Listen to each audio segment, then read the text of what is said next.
आज हम जिस मौजू पे बातचीत कर रहे हैं वो उर्दू के अदब के बारे में बात कर रहे हैं। और टाइटल है अंदाज़ व अदब, उर्दू की तहज़ीब। हालांकि उर्दू की तहज़ीब पे अगर बातचीत शुरू करें तो शायद सदियाँ ही निकल जाएं, लेकिन अभी हमारे पास निकल भी चुकी हैं। लेकिन अभी हम टॉम ऑल्टर साहब के साथ शुरू करते हैं कि कुछ आप इस टॉपिक पे ही आपको शुरू करिए, फिर उससे हम गुफ्तगू जारी रखेंगे। सबसे पहले बहुत बहुत शुक्रिया। आप लोग सब धूप में बैठे, हम लोग छाँव में मज़ा ले रहे हैं। ये उर्दू तहजीब के खिलाफ है। नहीं, मैं मजाक कर रहा हूँ। It's very fantastic to be here. और एक विशेष कारण और भी है कि मैं आलम साहब के साथ बैठा हूँ, और आलम साहब धूप हैं हमारे लिए, मैं उनके साए में बैठा हूँ। उर्दू अदब जगह का जहाँ तक सवाल है, मैं बिल्कुल ना वाकिफ हूँ इस चीज़ से। अब देखिए, मैंने उनको मौका दिया तो आप चल पड़े। आप लोग खुद ही बताएं कि धूप कौन लग रहा है और साया कौन लग रहा है। टॉम साहब, अब देखिए, मैं वो धूप मंदिर वाली धूप की बात नहीं कर रहा हूँ, मैं सूरज वाली धूप के बारे में कर रहा हूँ। जब मैं अंदर आया था अभी, मैंने कहा something about this place rings a bell. कैसा रहा ये अंग्रेजी अदब के मुताबिक? I don't know what to say. ये बहुत ही तकल्लुफ वाली बात है, उर्दू अदब वगैरह वगैरह। मैं उर्दू ज़बान से मोहब्बत करता हूँ। अदब जो चीज़ है, अभी मैं उसके बारे में सीखने की कोशिश कर रहा हूँ आलम साहब से। लेकिन जहाँ तक ज़बान का सवाल है, ज़रूर उससे मुझे मोहब्बत है और ताउम्र रहेगी, बचपन से रही। अब अदब का एग्जैक्ट मतलब क्या होता है मैं आज तक नहीं समझ पाया हूँ। लेकिन उर्दू ज़बान जो है बहुत प्यारी ज़बान है, वो तो कहने की कोई ज़रूरत नहीं है। और लेकिन ये ज़रूरी नहीं है कि आप उर्दू जानते हों तो आपके अंदर अदब आ गया। ये बिल्कुल एक मिसाल बिल्कुल सामने बैठी हुई है, इनको बखूबी उर्दू आती है लेकिन अभी अदब से बहुत दूर है। लेकिन हम सब एक गलत फहमी के शिकार हैं कि अगर हमको उर्दू आती है तो हम मतलब अदीब हुए। ऐसी कोई बात नहीं है। और अदब का ताल्लुक सिर्फ उर्दू से नहीं है। अगर आप हिंदी जानते हो तो फिर क्या आप अदब से ना वाकिफ हैं? आप अंग्रेजी में बात करते तो आपके अंदर अदब नहीं है। तो हमें बहुत होशियारी के साथ उर्दू और अदब को जोड़ना चाहिए, समझदारी के साथ, क्योंकि उर्दू जानने वाले भी बहुत बदतमीज़ होते हैं, गालियाँ देते हैं, गलत बातें करते हैं, जो उर्दू बखूबी जानते हैं। हिंदी जानने वाले मैंने बहुत शरीफ मुझे मिले हैं हिंदी जानने वाले, बहुत बदमाश भी मिले हैं। तो अदब और ज़बान को एक साथ जोड़ना जो है, ये खेल ख़तरे से खाली नहीं है। और मेरे ख्याल से मैं कुछ ज़्यादा ही बोल गया हूँ, बट अब मैं आलम साहब को मौका देता हूँ।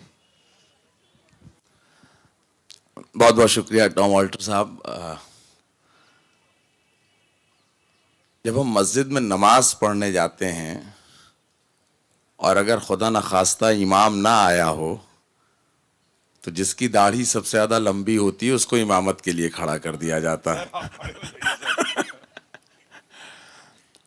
आज पता नहीं क्यों टॉम ऑल्टर साहब के होने के बावजूद मुझे इमामत के लिए खड़ा किया गया है।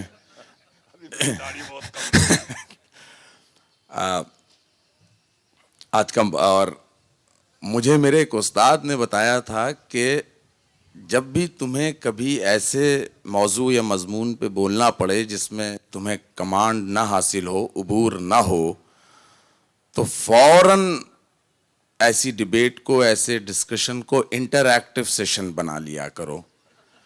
सामने वालों से कहा करो कि सवाल पूछें और उनको मौका दिया करो कि वो ज़्यादा से ज़्यादा सवाल पूछें और ज़्यादा से ज़्यादा देर तक सवाल पूछते रहें।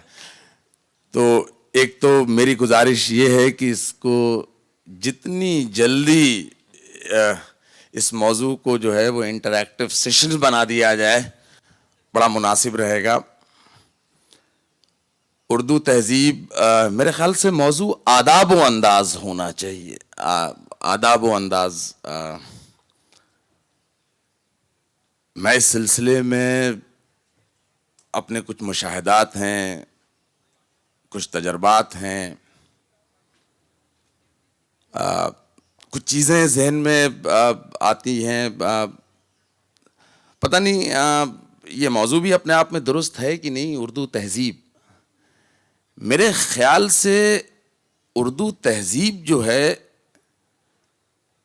वो एक मखसूस तहजीब का हिस्सा है। हमारी जो मुश्तरका तहजीब है उसका लाजमी नतीजा उर्दू है। जहाँ तक इस ज़बान का ताल्लुक़ है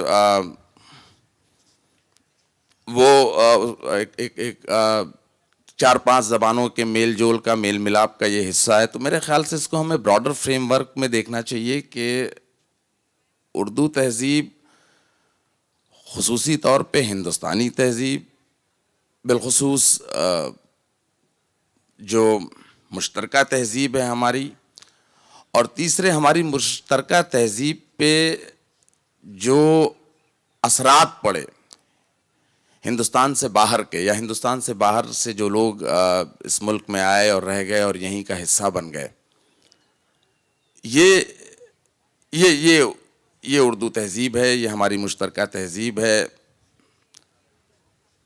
कुछ सियासी वजूहात की बिना पर मुझे ऐसा लगता है, कोई ज़रूरी नहीं कि मेरा ख्याल दुरुस्त हो, और बल्कि ये ज़रूरी है कि मेरा ख्याल दुरुस्त ना हो शायद।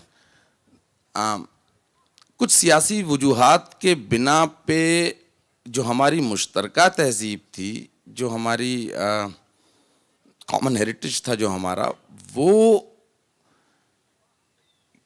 किसी ना किसी तरीके से एक ख़ास मज़हब से जुड़ता चला जा रहा है, और फिर उस मज़हब की तहज़ीब और इस ज़बान की तहज़ीब को एक माना जाने लगा है। जबकि जो उर्दू तहज़ीब की जो रवायतें हैं, जो क़दरें हैं, उसका उस मज़हब से बज़ाहिर कोई ताल्लुक़ नहीं है। मुझे दुरुस्त कीजिए अगर मैं ये आदाब, मेरे ख्याल से एक हद तक जिस मज़हब से इसको जोड़ा जाता है उसमें तो मना है, कुफ्र और शिर्क के बराबर ये सब चीज़ें आ जाती हैं। लेकिन ये हमारी तहज़ीब का हिस्सा है, हमारी मुश्तरका तहज़ीब का हिस्सा है, जो आम तौर पे अब एक मज़हब से, एक समुदाय से जोड़ा जाने लगा है, जो ख़ासा अफसोसनाक पहलू है। बस मैंने बड़ी लंबी तमहीद यहाँ पेश कर दी।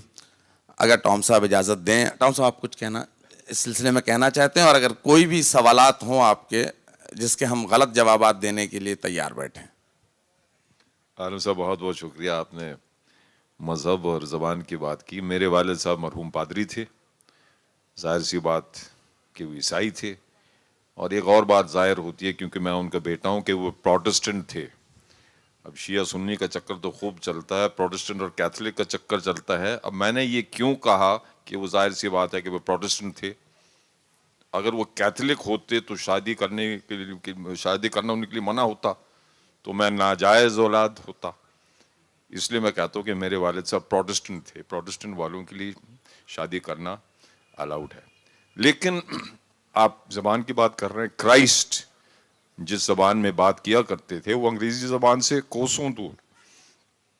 लेकिन आजकल इंग्लिश को ईसाइयों की ज़बान मानी जाती है। ईसाइयों की ज़बान इंग्लिश थोड़ी ना थी, वो हिब्रू थी जिसमें अरबी का बहुत ज़्यादा असर था। वो इज़राइल में रहते थे, तो कहाँ इज़राइल और कहाँ वाशिंगटन डीसी। वो जब पैदा हुए थे तो कोई अंग्रेज़ वहाँ था ही नहीं, लेकिन हमने इंग्लिश को ईसाइयों की ज़बान बना ली, उर्दू को मुसलमानों की। तो जो आलम साहब कह रहे थे बिल्कुल सही है।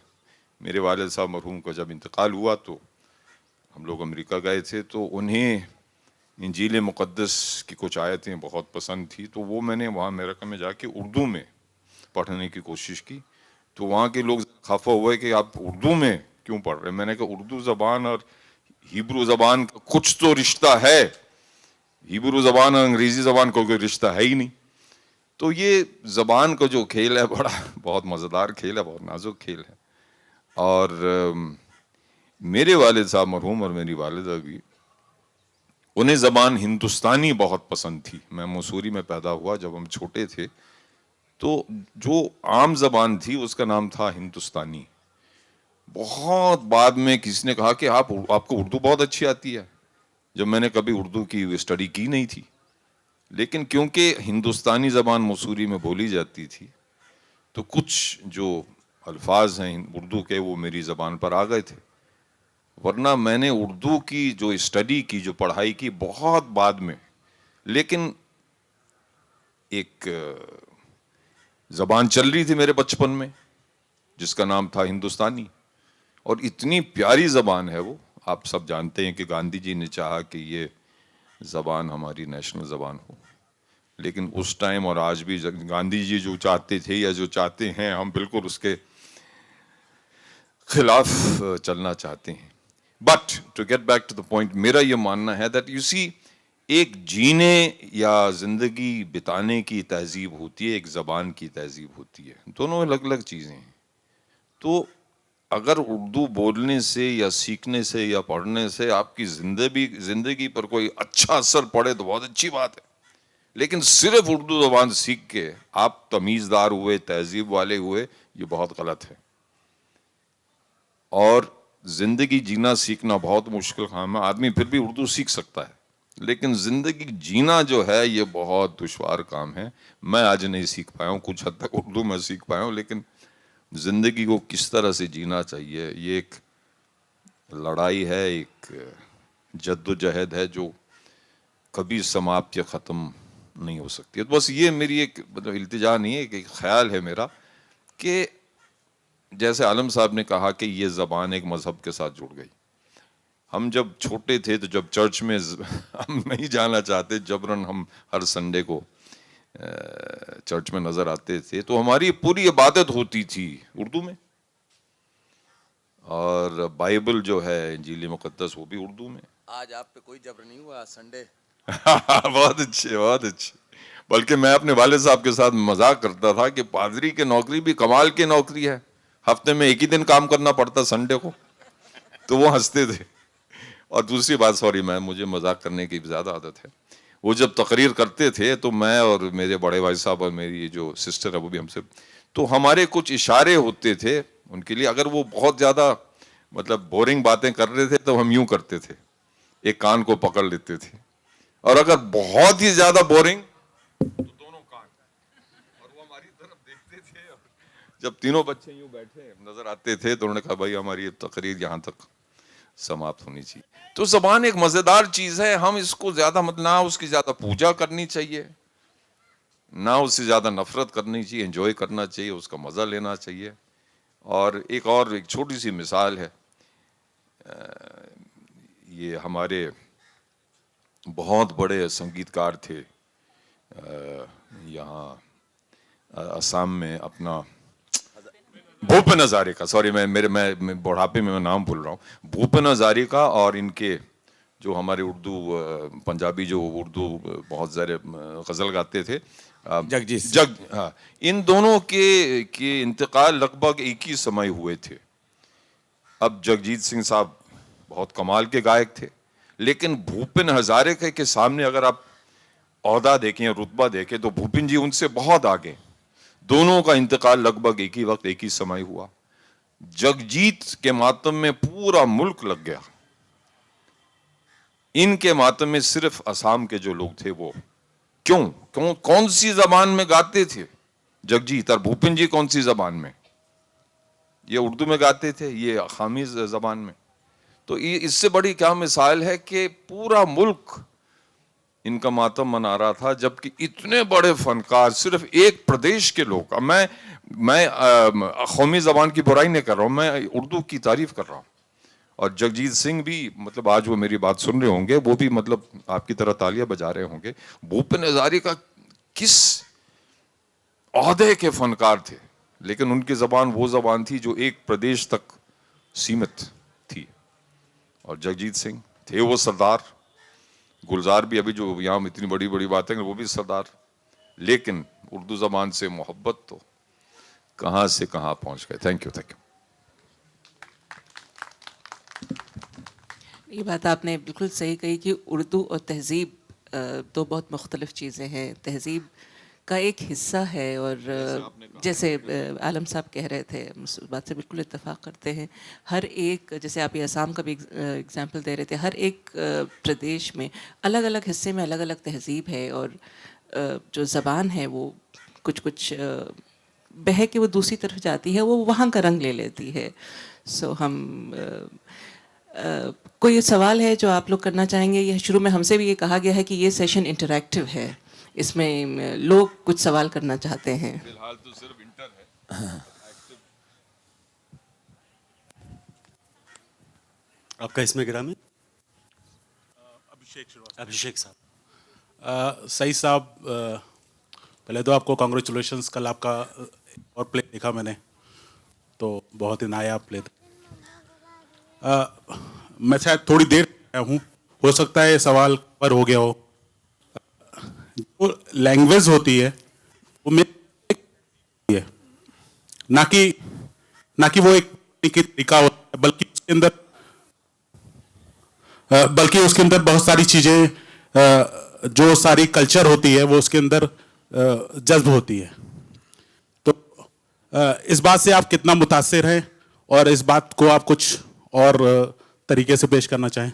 नहीं, मैंने शुरू में भी यही बात कही थी कि ज़बान जो है वो एक तहजीब का हिस्सा होती है। जब ज़बान क्या है? कम्युनिकेशन का ज़रिया है, बातचीत का ज़रिया, अपनी बात दूसरे को पहुंचाने का ज़रिया है। जब मैं थोड़ा सा और इसको डिस्क्राइब करूं जी, कि ये कैसे हुआ कि एक जो तहजीब थी, मैंने अपने ग्रैंडफादर की डायरीज देखी हैं, उनमें वो उर्दू में लिखते थे जी। एक तहजीब थी, एक बोलने का तरीका था, एक सलीका था, जिसको हम अपने ग्रैंडफादर या उनके फादर या वहाँ से एक चला आ रहा था। बेशक मैं एक हिंदू फैमिली से बिलोंग करता हूँ।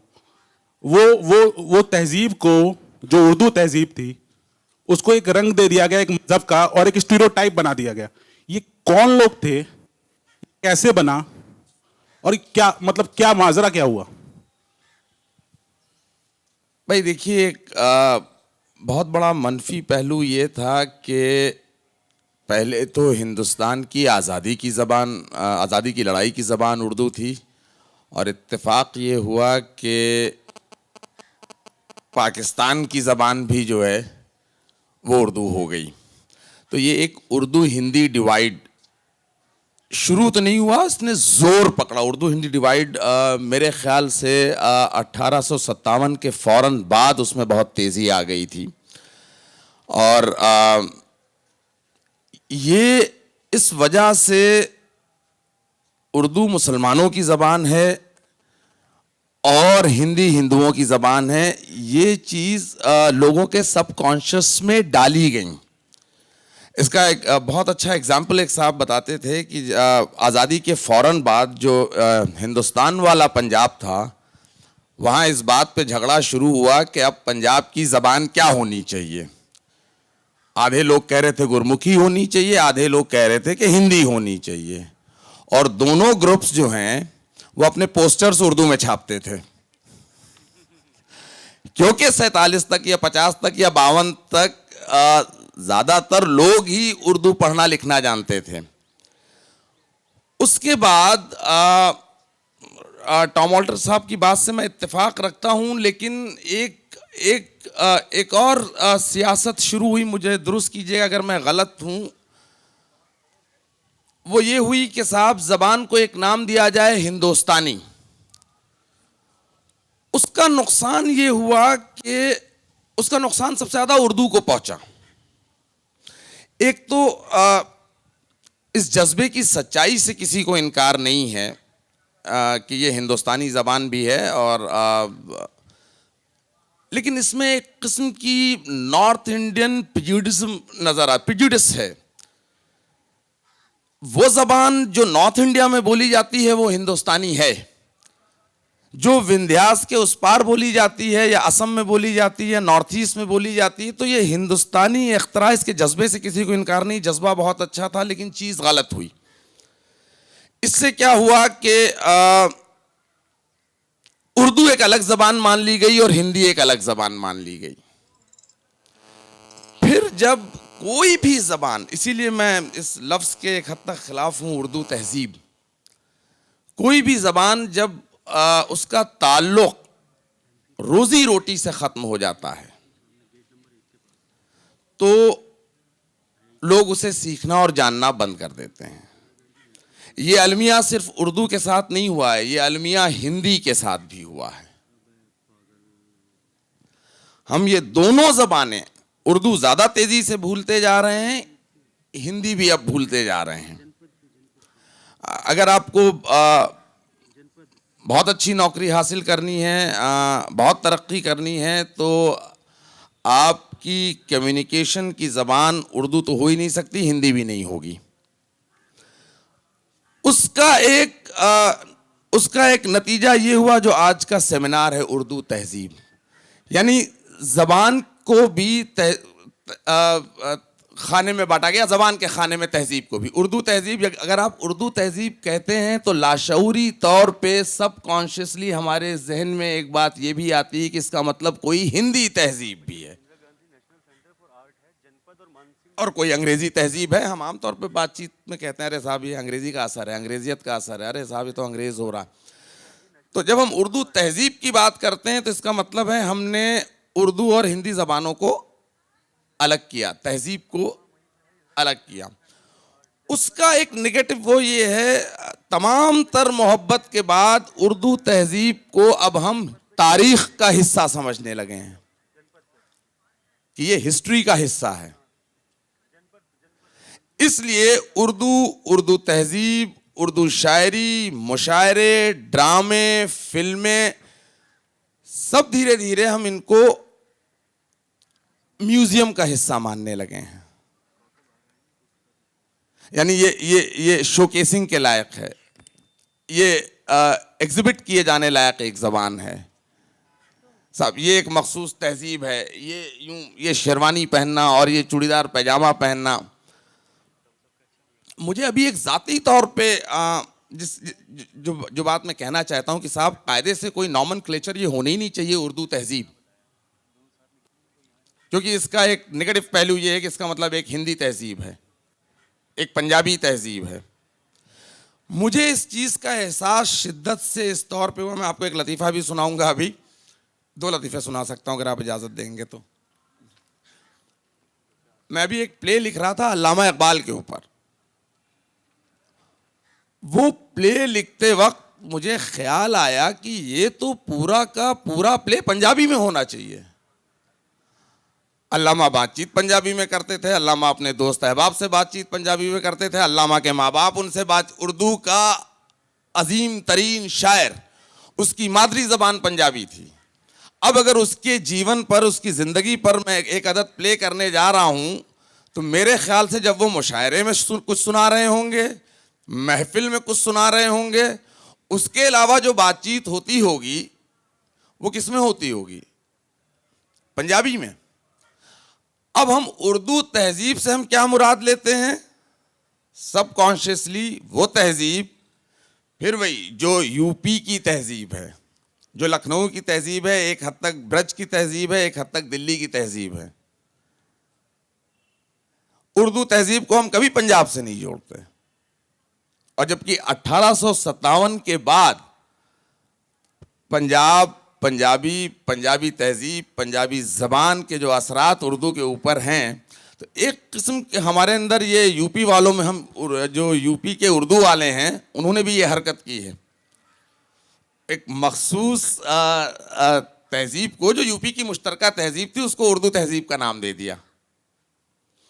और फिर वो रवायतें धीरे धीरे ख़त्म होती गईं जब उसका ताल्लुक़ रोज़ी रोटी से नहीं रहा। कभी कभी उसका बहुत फ़ायदा भी होता है। जब कोई ज़बान या कोई तहजीब ज़वाल की तरफ मायल होती है, मुझे ऐसा नहीं लगता कि उर्दू ज़वाल की तरफ मायल है, हो ही नहीं सकता, तारीख़ी तौर पे ऐसा नहीं हो सकता है। तो कुछ लोगों को बहुत फ़ायदा होता है, उनमें से एक यहाँ आपके सामने बैठा है, क्योंकि उसके प्रैक्टिशनर्स कम हो जाते हैं, तो जो बचता है अब साहब बस एक लतीफ़ा सुना के मैं अपनी बात ख़त्म करूँगा।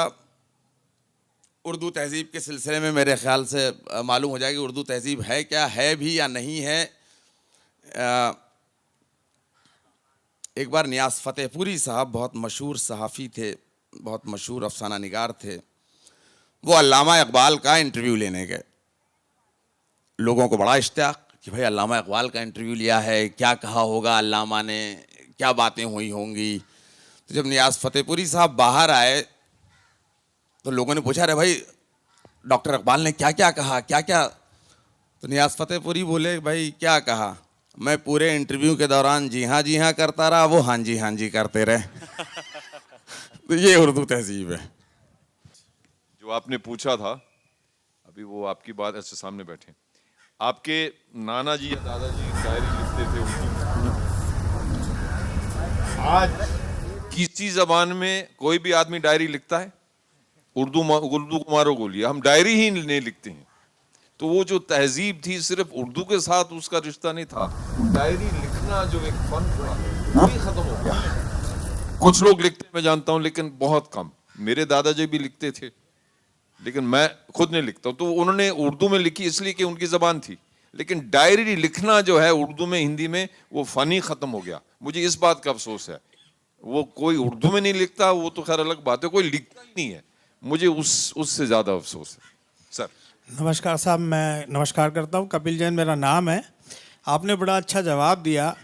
मेरी बात को गलत ना समझा जाए, उसको करेक्ट पर्सपेक्टिव में लिया जाए तो बहुत अच्छा होगा। आपने कहा कि उर्दू को हिस्ट्री से ना जोड़ा जाए।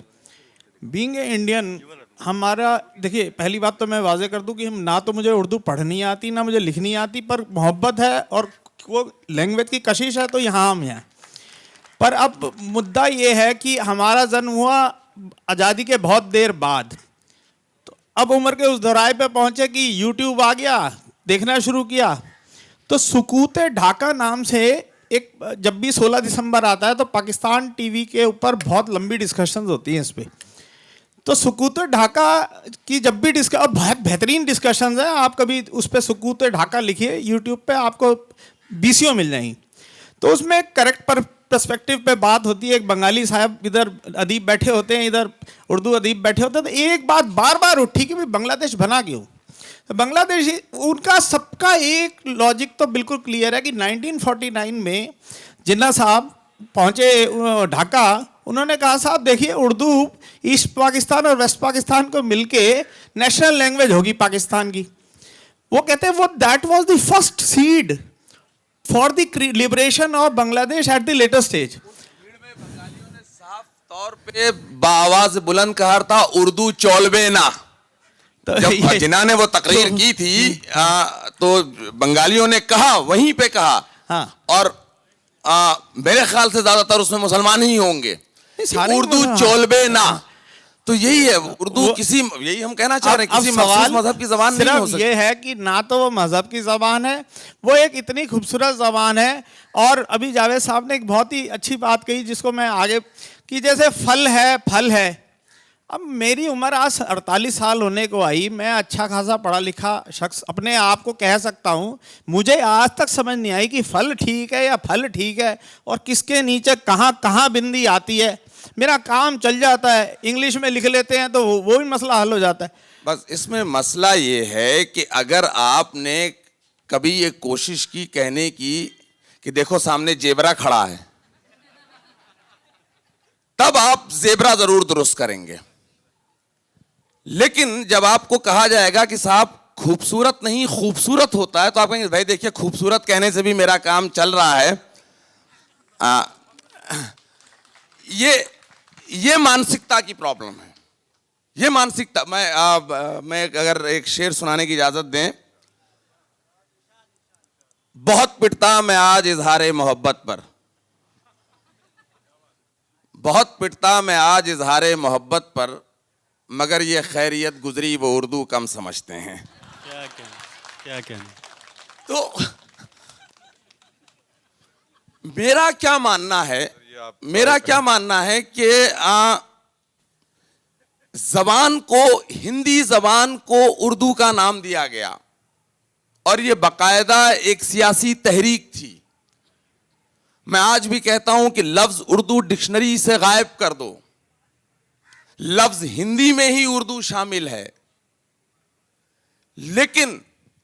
लेकिन अगर आपने हिंदी में से हिंदी बनी इसलिए है जब फारसी और दूसरी जबानों के असरात खड़ी बोली और ब्रज भाषा में आए, अगर आप उन असरात को हिंदी से खत्म करेंगे तो हिंदी को बहुत नुकसान होगा।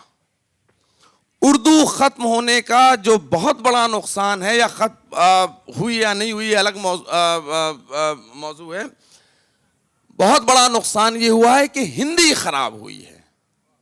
अब हिंदी में हम जब जेबरा कहते हैं तो हमें अफसोस नहीं होता, और हम ये समझने लगे हैं कि साहब यही हिंदी है। अगर हम खूबसूरत को खूबसूरत कहेंगे तो ही हिंदी कहलाएगी।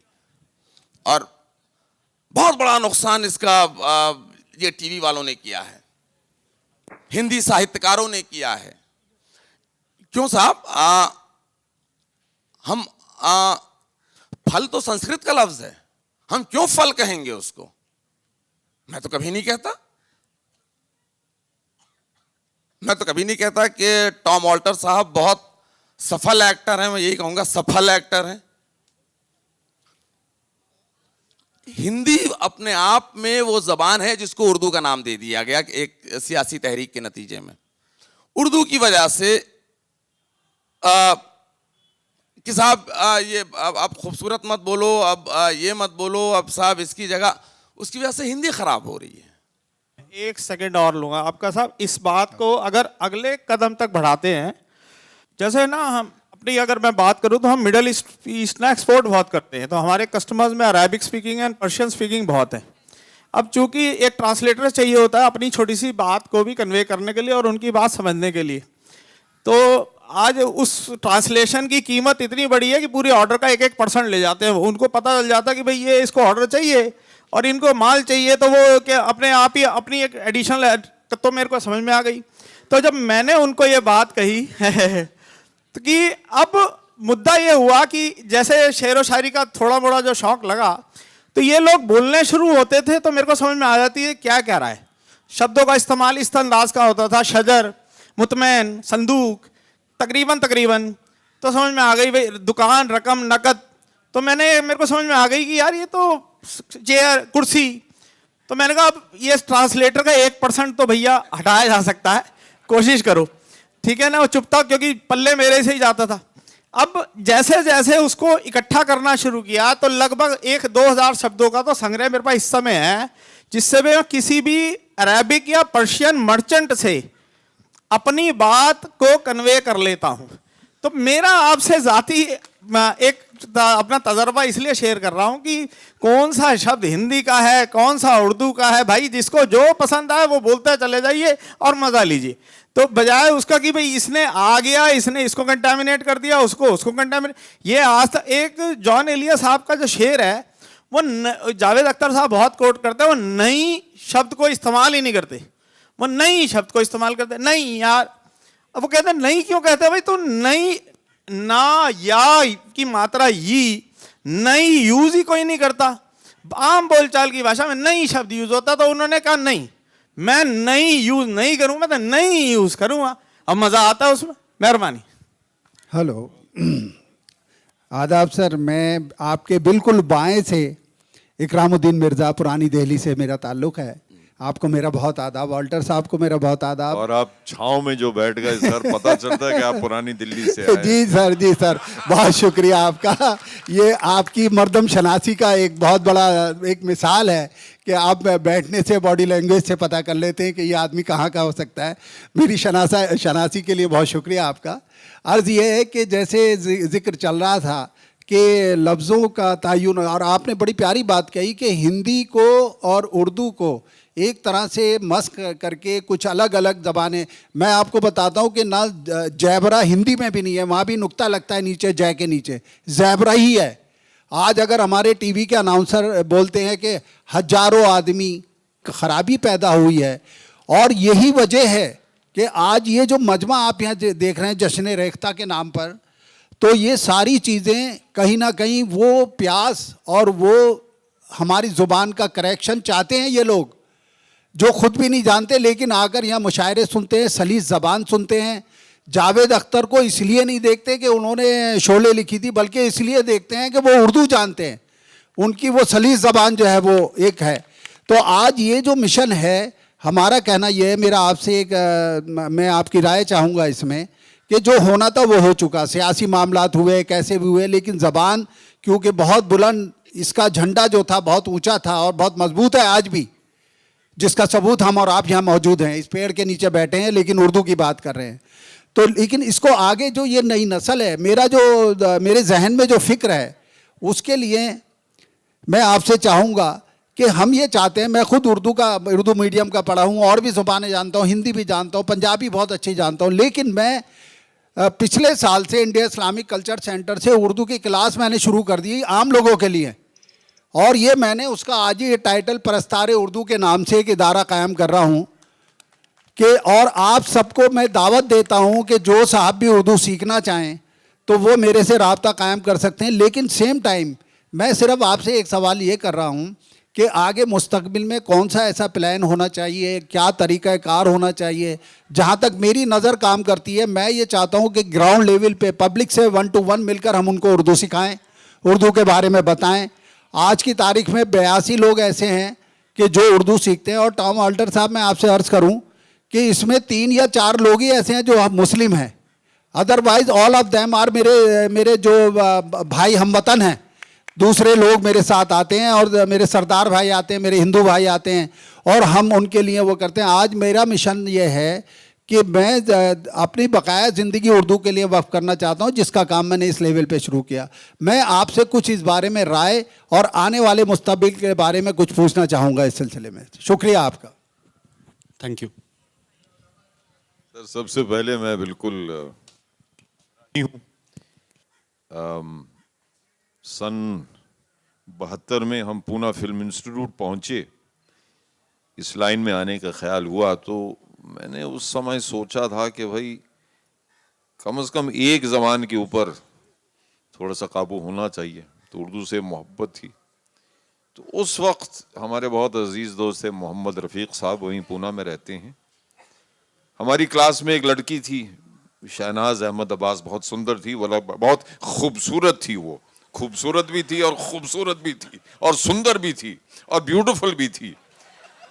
लेकिन क्योंकि वो मुसलमान थी तो मैंने उनसे पूछा, ये मुझसे मतलब मेरी गलती थी कि मैंने उनसे पूछा, is there anyone in, she lived in Pune, is there anyone in Pune who can teach me Urdu. अब देखिए, मैंने एक मुसलमान लड़की से पूछा, अलग बात अगर वो सुंदर ना होती तो शायद मैं ना उनसे ना पूछता, मुसलमान होते हुए भी, मतलब वो मैं नहीं। तो एनीवे, उन्होंने कहा कि उनके जो उस्ताद थे, उनका जो लड़का है मोहम्मद रफ़ीक, वो काम करना चाहते, उर्दू सिखाना चाहते हैं। तो उस समय मोहम्मद रफ़ीक साहब के साथ मेरा एक रिश्ता बना उर्दू ज़बान सीखने के नाम पर। आज तक आलम साहब जानते हैं वो दोस्ती कायम है। अब मैं इसलिए ये कहानी सुना रहा हूँ कि हमारा रिश्ता जो है मोहम्मद रफ़ीक साहब के साथ उर्दू ज़बान से शुरू ज़रूर हुआ था, लेकिन अगर वो नालायक होता, निकम्मा होता, उर्दू ज़बान जानते हुए भी, तो आज तक हमारा वो रिश्ता ना होता। तो ज़बान एक ज़रिया है केवल या सिर्फ, हमें एक ज़िंदगी जीना है, और जिस तरह से आप छाँव में बैठे हैं, हम भी छाँव में बैठे हैं, तो हमारा हक बनता है कि हम आपसे बात करें। मेरा ये मतलब है, जैसे आलम साहब कह रहे हैं कि उर्दू ज़बान की आप खिदमत कर रहे हैं, बहुत अच्छी बात है, लेकिन आप हंसमुख हैं, आपको पंजाबी भी आती है, आप मतलब आपके चेहरे से पता चलता है कि आप जीने से या ज़िंदगी से मोहब्बत करते हैं। अगर आप यूं बैठे, हम पंजाबी भी जानते हैं, हम उर्दू सिखाना चाहते लोगों को, तो मैं आपसे बात ही नहीं करता। तो सिर्फ एक ज़बान जानना काफ़ी नहीं है। आप एक मतलब पहली बार मैं आपसे मिल रहा हूँ, वो भी एक 50 गज की दूरी पर, लेकिन आप मुझे बहुत अच्छे लग रहे हैं, इसलिए मैं आपसे बात कर रहा हूँ। ये नहीं कि आपको उर्दू आती है। तो कहने का मतलब ये है कि ज़बान जो है, जैसे आपने कहा, ये तहजीब का एक हिस्सा है। जहाँ तक उर्दू सीखने या सिखाने का सवाल है, हम इनके साथ कितने मलेगांव कब गए थे, 2 साल पहले, 2.5 साल पहले हमने मलेगांव में एक प्ले पेश किया था। मौलाना आजाद। अब मलेगांव जो है, आप लोग गए हैं कभी मलेगांव? कमाल की जगह है, महाराष्ट्र का एक हिस्सा है। वहां मराठी में कोई बात नहीं करता, सब उर्दू में बात करते हैं। वहां कोई मंत्री आया था, एक पूरा जुलूस हमने निकाला था मजबूरन, हमें उर्दू को बचाना है, उर्दू जिंदाबाद। और मंत्री मलेगांव में इंग्लिश मीडियम स्कूल, इन्होंने कहा कि जहां तक रोजी रोटी का सवाल है तो वहां सब अंग्रेजी सीखना चाहते हैं, जब तहजीब की बात होती है तो उर्दू जो है भूल जाता है। तो क्या सर, मैं रफीक मियाँ के साथ एक सिलसिला शुरू हुआ उर्दू लिखने पढ़ने का, आज तक चल रहा। इनसे मैंने बहुत कुछ सीखा पिछले 13-14 साल से। तो I think yes, let me speak in English now, we should learn how to read and write in Urdu. It is very very necessary, very very necessary in Urdu. जो इस नाचीज ने करने की कोशिश की, आज भी मेरी जो खूबसूरत सी बीवी है, जब मैं सामान पैक करता हूँ उसमें कपड़े कम होते हैं और किताबें ज्यादा होती हैं। तीन अलग अलग डिक्शनरीज हैं मेरे पास उर्दू की। तो वजन उनका जाहिर सी बात है, क्योंकि बहुत कमाल की जबान है, तो डिक्शनरी का वजन भी ज्यादा होगा उर्दू। तो यस, जो आप काम कर रहे हैं सर, मैं बिल्कुल कभी भी आपके साथ आके मैं बैठूंगा। We should learn how to also read and write in Urdu, not just speak. And हाल ही में, मतलब आई डोंट वांट, जब हम रोमन या देवनागरी में उर्दू लिखने की कोशिश करते हैं तो उसमें हजारों गलतियां होती हैं, हजारों। इवन जो हिंदी वैसी कमाल की भाषा है, अगर आप हिंदी में कुछ लिखेंगे, जैसे हिंदी आप लिखेंगे हिंदी में, तो हिंदी ही होगा। आप हिंदी उर्दू में लिखिए, हिंदी तो हिंदी हो सकता है, हिंदी भी हो सकता है। लेकिन जब हिंदी में देवनागरी में लिखेंगे, हिंदी में नहीं, तो हिंदी ही होगा। लेकिन इसलिए जब जैसे एक हज हाउस है वहां पर बंबई में, तो जो आदत है ना बिंदी और नुक्ता लगाने की, तो वहां हिंदी में क्या है, देवनागरी में हज हाउस है। तो सर मैं बिल्कुल आपके साथ हूं। And I think really if you love Urdu, really love Urdu, we have to learn how to read and write in Urdu also, जो इस नाचीज ने कोशिश की। और गालिब को अच्छी बात है कि आप रोमन में ट्रांसलेशन या ट्रांसलिटरेशन कीजिए। हाँ, दूसरी सर मैं एक और इसके मुतालिक, ट्रांसलेशन जो काम है, ट्रांसलेशन, क्योंकि हम जबान की बात कर रहे हैं, हमारे हिंदुस्तान में क्या होता है कि जैसे कोई गालिब को ट्रांसलेट करता है अंग्रेजी में, ट्रांसलेट करने वाले की मादरी जबान क्या है, उर्दू, मादरी जबान अंग्रेजी नहीं है। इसलिए जब ट्रांसलेशन होता अंग्रेजी में, तो माफी चाहूंगा, ट्रांसलेशन बहुत खराब होता है, क्योंकि ट्रांसलेटर की मादरी जबान अंग्रेजी नहीं है। मेरा यह मानना है कि अगर आप ट्रांसलेट कर रहे हो, जिस भाषा में आप ट्रांसलेट कर रहे हैं वो आपकी मादरी जबान होनी चाहिए, ना कि ओरिजिनल जबान। तब आप जाकर ट्रांसलेशन कर सकते हैं। और ये अगर आप किसी भी भाषा को उठाइए, ये बहुत ट्रांसलेट करने के लिए, ट्रांसलेटर की मादरी जबान जो है उसी जबान में उनको ट्रांसलेट करना चाहिए, ना कि आपकी मादरी जबान अंग्रेजी में है और उर्दू है। बहुत इससे दिक्कत पैदा हो जाती है। और ये एक अलग, गुलजार साहब से मतलब बहुत अच्छे दोस्त हैं वो मेरे, और हमेशा मैं कहता हूँ कि गुलजार साहब, ये जो ट्रांसलेशन हुआ अंग्रेजी में, ये इंसाफ नहीं हो रहा आपकी जबान के साथ। तो ये सर, ये कुछ बातें सर, पर मैं बिल्कुल आपके साथ हूं सर। बहुत शुक्रिया आपका। मगर ये बता दीजिए, वो जो शहनाज आपके साथ थी, जिनके जरिए आप ये जानना आजकल वो कहाँ है, आप ये जानना चाहते हैं? नहीं, मैं आपको मैं और बात बताना चाहता हूँ। दिल्ली में तो नहीं है ऑल्टर साहब, हुआ ये कि आज इसी मिशन में मेरे साथ भी ये शहनाज बैठी हैं। क्या my wife, she is a professional teacher in Urdu, you know. और इनकी तरफ से मैं तमाम हाजरीन को दावत देता हूं कि जो साहब भी उर्दू सीखना चाहें, बराए करम वो आकर मेरे से मिल लें, मेरा नंबर ले लें, और जैसे भी ज्वाइन करें मैं उनके साथ हूं। आधी रात को भी फोन करेंगे, I will join for the Urdu. शुक्रिया आपका, बहुत बहुत इनायत, मेहरबानी आपकी। भाई एक और लतीफ़ा याद आ रहा है जी, बताएं। एक साहब एक मौलवी साहब के पास पहुंचे, बोले साहब उर्दू सिखा दीजिए। जी जी। मौलवी साहब ने कहा अब आप 50-55 के पार हो चुके हैं, अब उर्दू सीखने की क्या जरूरत। क्या बात है, बोले इसीलिए तो सीख रहा हूँ, सुना जन्नत की जबान है। क्या बात है, क्या बात है। मौलवी साहब बोले कि लेकिन ये क्या जरूरी है कि आप जन्नत में जाएंगे? जी जी जी। वो साहब बोले पंजाबी तो आंधी है। क्या बात है, क्या बात, क्या बात है, बहुत शुक्रिया। इसी मौजू पर एक और, अब देखिए लतीफा जो है, जो जी। लफ्ज़ है लतीफा, ये बना है लुत्फ से। जी हाँ, क्या बात। तो ये अगर आप जबान जान लें तो लुत्फ जिसमें मजा हो। एनीवे, आपने पंजाबी की बात की तो दारा सिंह साहब जब नए नए आए थे मुंबई, हालांकि पंजाब से आए थे, उर्दू का उस वक्त रिवाज था, लेकिन पंजाबी लहजा उनका इतना वो था, तो किसी प्रोड्यूसर डायरेक्टर ने कहा कि दारा जी आपको तो उर्दू सीखनी चाहिए। तो नागपाड़ा में एक बहुत ही महान उर्दू के उस्ताद थे, मौलाना आज़ाद उर्र, तो उनसे मतलब राबिता कायम किया। तो ये हर रोज़ जाते थे दारा जी के पास उन्हें उर्दू सिखाने के लिए। तब तक दारा जी बहुत बड़े स्टार हो गए थे। तो उस मोहल्ले में ये बात मशहूर हो गई थी, ये उस्ताद जाते हैं दारा सिंह के पास उर्दू सिखाने के लिए। तो कुछ 6-8 महीने के बाद वो Mumbai central Bombay central train से उतरे, तो कुछ दारा जी के चाहने वाले वहाँ खड़े थे। तो उन्होंने कहा कि उस्ताद जी, दारा जी की जबान कुछ सुधरी है या नहीं? तो कहते हैं ओ मैनू की पता। क्या बात है, क्या बात है, बहुत शानदार। पंजाबी जबान ऐसी है, जी जी। तहजीब पंजाबी की, जबान पंजाबी की, उनकी तो अलग ही कहानी है सर। क्या, लेकिन आपने कहा कि आपको पंजाबी आती, इसलिए मैंने आपको नहीं नहीं, मैं अब आपको अर्ज करूं साथ ही साथ, भले ही हम आज उर्दू के मौजू पे बात कर रहे हैं, सच बात यह है कि हिंदुस्तान की दीगर जितनी भी जबानें हैं वो अपनी जगह बड़ी खूबसूरती रखती हैं। क्या बात है, हमारी क्या बात हिंदी बहुत प्यारी है, हमको पंजाबी बहुत प्यारी है, और सच पूछे जब हम साउथ में जाते हैं, भले ही वो जबान कमाल है सर, कमाल से बोलते हैं, कमाल। और उनके गाने सुनिए, उनका संगीत सुनिए, कमाल है। तो we have a delicate listening there. बहुत बहुत शुक्रिया आपका, बड़ी इनायत में। सर आप अपने अंग्रेजी में क्या कहा था सर? गजब का जुमला था ये, वी हैव ए डेलिकेट।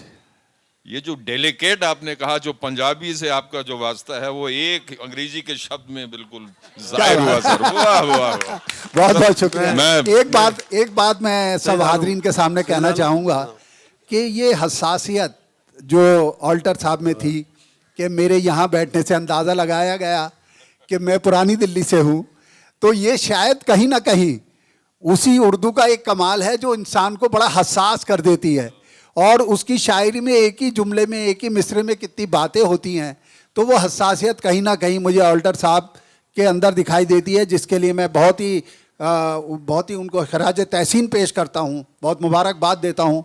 और एक बात मैं अर्ज़ करूँ कि एक बात आपकी मौजूदगी इस बात को साबित करती है कि उर्दू ज़बान हिंदुस्तान में किसी कम्युनिटी की ज़बान नहीं है, बल्कि ये हमारी हिंदुस्तानी ज़बान है।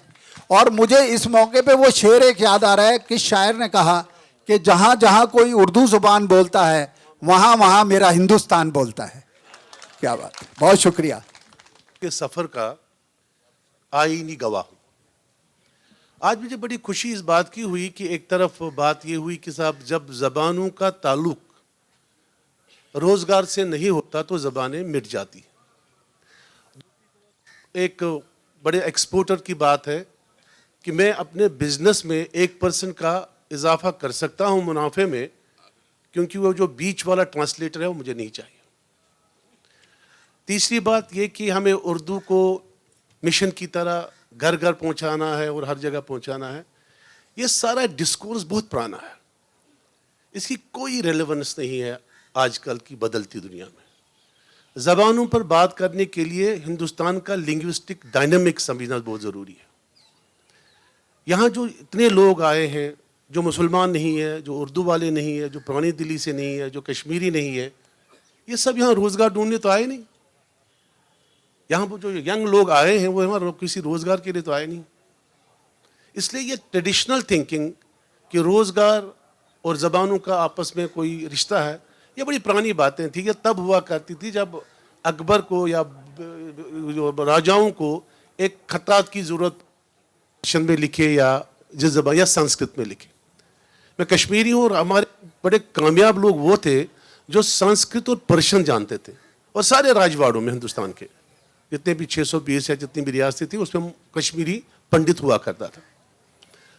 जबानों का ताल्लुक फैशन से है।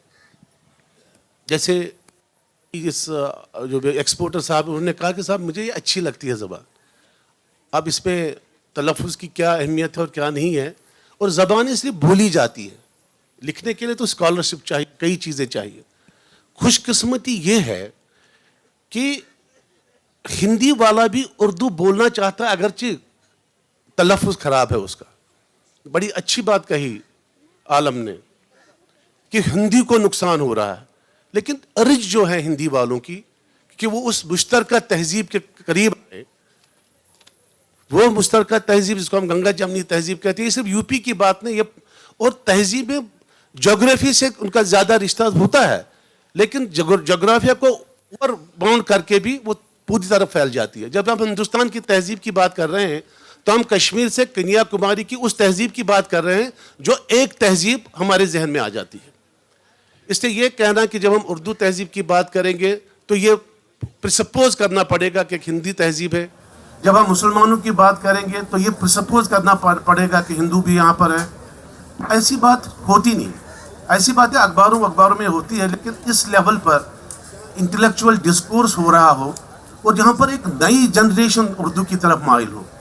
विवेक साहब मुझे कह रहे थे कि इतना बड़ा जश्न फिल्मों में, अगर यहाँ पर फिल्म का कुछ अमिताभ बच्चन आते या शाहरुख खान आते, इतनी डेडिकेशन नहीं होती। ऐसे ही देखते भाई शाहरुख खान, जैसे बड़ी बात आपने कही कि जावेद अख्तर को इसलिए नहीं लोग सुनते कि वो किसी बड़ी फिल्म उसने लिखी थी, बल्कि एक उभरती हुई तहजीब, बदलती हुई तहजीब, और उस बदलते हुए तहजीब पर जो कंटेम्परेरिटी आजकल के हालात जो असर डालते हैं, वो ये दुनिया है, वो हिंदुस्तान है और वही उर्दू है। Thank you. बहुत बहुत शुक्रिया, बहुत बहुत शुक्रिया आपके उसका। सईद आलम साहब, टॉम ऑल्टर साहब, बहुत शुक्रिया।